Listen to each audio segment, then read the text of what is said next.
Hello, folks. This is Jesse Allen from Galesburg, Illinois, USA. And this week's music production topic will be gates or noise gates.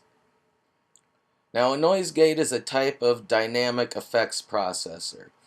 And essentially, what it does is it will take audio signals that are below a certain amplitude or decibel level and reduce or eliminate them while letting other audio signals above this level come through.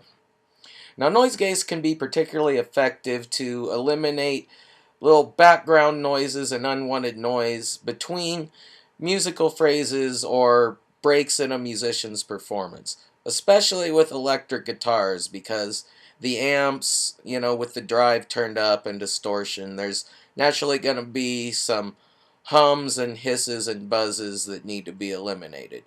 So what I got here is the intro to a song that I've been working on throughout the course, which is basically just drums, bass, and a couple guitars.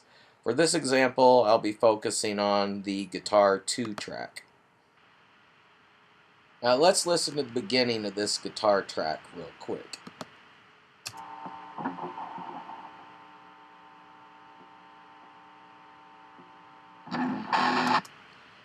Now as you can hear, there's some, humming and a little bit of unwanted noise I want to get rid of at the beginning of that track.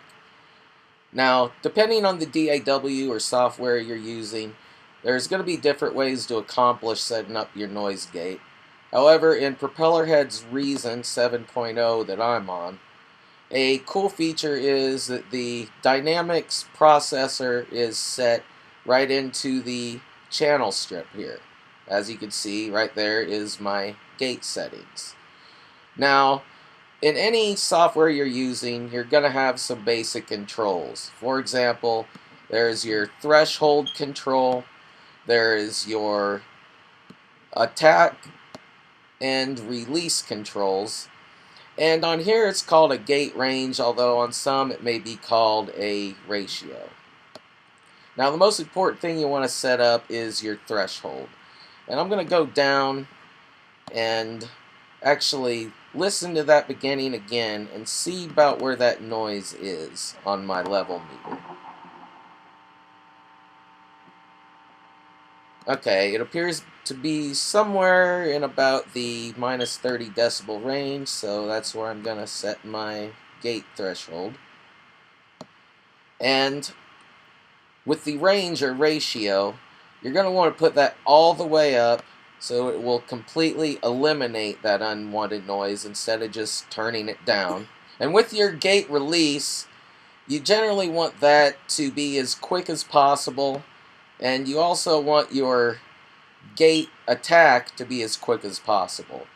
Now in my DAW, there's just a fast attack button, which I'm going to use, and a gate release knob. And now that I've got those set, I'm going to turn on my gate and we'll give it a listen.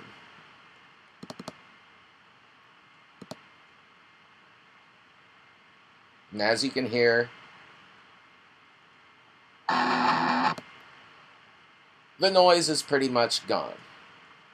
I also wanted to point out these like green dots or lights here, and this is actually the gate gain reduction meter, which shows exactly how much gain is being reduced while the gate is, closed or in full force.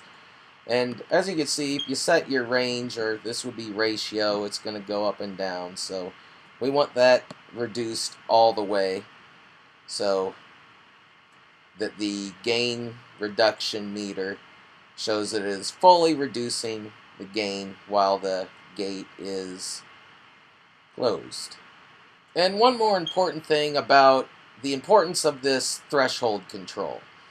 Basically, you want to make sure that it's high enough to where it's going to eliminate any unwanted sound, but not so high that it's going to eliminate sound from your actual audio that you want to keep.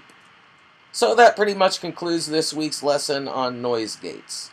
And like I said before, it's a good way to eliminate some of them unwanted noises, especially in little breaks in a musical performance, breaks between phrases. Especially good for eliminating hums and buzzes from electric guitar amps. And no matter what software you're using, there are going to be some basic controls. For example, there's always going to be the threshold, which will set the decibel level at which the gate will open or close. And on here it's called a gate range, although you might see that also as a ratio knob. You generally want that all the way up. And you're also going to have some type of gate release and gate attack controls.